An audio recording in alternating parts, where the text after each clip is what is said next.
Grab some wires, a ULN 2003 board, and an Arduino. A few minutes of wiring and coding, and this little 28BJ-48 motor will be spinning on its own. Let's start with the wiring. The ULN 2003 board has 4 inputs. Wire those to any digital pins on the Arduino, say 8, 9, 10, and 11.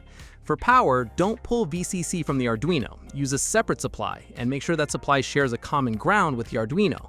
This motor ships in both a 5-volt and a 12-volt version.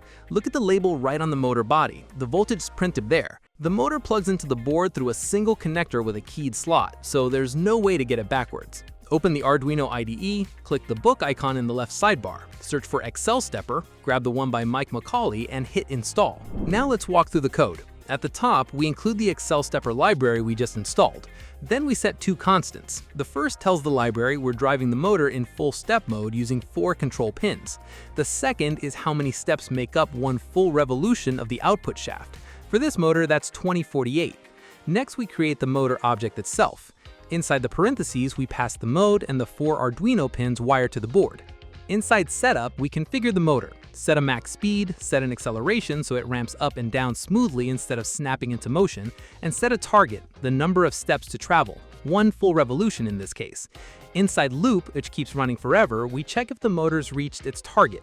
Once the distance to go hits 0, we flip the target to the opposite of the current position, so the motor turns around and heads back.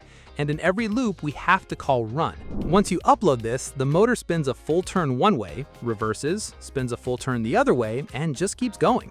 Now, if you want smoother movement, you can switch this same motor into half-step mode, changing the code that defined from full step 4 to half-step 8. Then double your steps per rev. In the constructor, swap full step for half step. And since we're now taking twice as many steps, it's worth bumping the speed and acceleration up a bit too, say to 600 and 300, so the motion doesn't feel sluggish. Let's upload it and see what we get. And there it is. Same motor, same wiring, but noticeably smoother rotation. Thanks for watching. The wiring diagram and the code are both linked on GitHub in the description, along with a link to grab the parts used in this video. Bye!